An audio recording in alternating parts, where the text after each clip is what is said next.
Hi guys, and welcome back to one of my videos. The lady of today is the BMW GT2 M3E92 GT2. You know that I love GT cars, or GT40, I may not love GT cars. And this model that I made, I think, is also, a build of nearly 10 years ago, or something like that, if not more. It is related to a quite uncommon and ultra rare subject. It is not so easy to find around in a modeling collection, because this is the M3 based on the E92 model in the GT2 version, so not GTR but the GT2 version as used in the Nürburgring 24 hours, and the model that for the time was kind of unique. In 24 you cannot find so much around. The GT2 car was only made like a slot racing by Scaleauto, I think is a Spanish company, making very nice plastic body shell. The quality of the plastic was absolutely similar to Tamiya. They also provide a little sheet of photo etched set for the front grille and from minor parts inside, and the overall look of the BMW is absolutely taken. You see, this was the car that had been used by Farfus, if I'm not mistaken, Augusto Farfus, and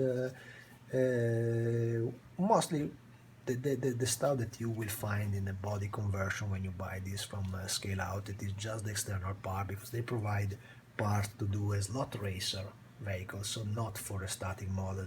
You will not find the interior detailed, the suspension and the floor base like in an ordinary Tamiya kit, so you have to make it by your own. But it's quite simple, because the car itself have a setup and the proper lines about the wheels position and so on that is already taken. The model, they sell this kind of model also already painted with different liveries. They also made the Jeff Kuhn art car that is very nicely well done, and they are made in plastic. It's the ordinary plastic, probably a little more rigid, a little more stable than the plastic that we have in our plastic models, because the slot racer have the idea that something can go wrong, so you can have a wreck, you can have a crash, so the car must resist and should not explode like an ordinary plastic kit, and what I did here, it was mostly and because I liked it for myself, it was to change the wheels and to use Tamiya wheels coming from I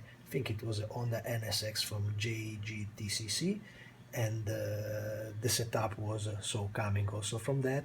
The interior, the main part of the interior was coming also from I think it was a steel Scaleauto, because they provide the dash, they provide part of the steering wheel, they provide part of the roll cage. I hope that you can see all this stuff I'm talking about, because the light is always a little problem here, but you can see them, you see.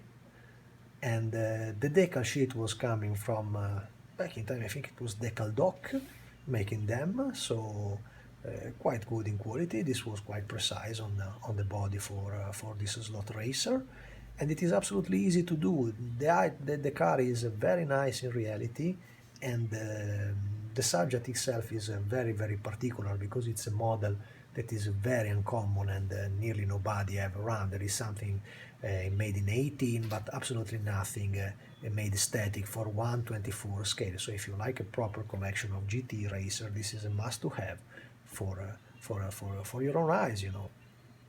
Model is absolutely taken, I think, in the shape, and I'm still satisfied with it.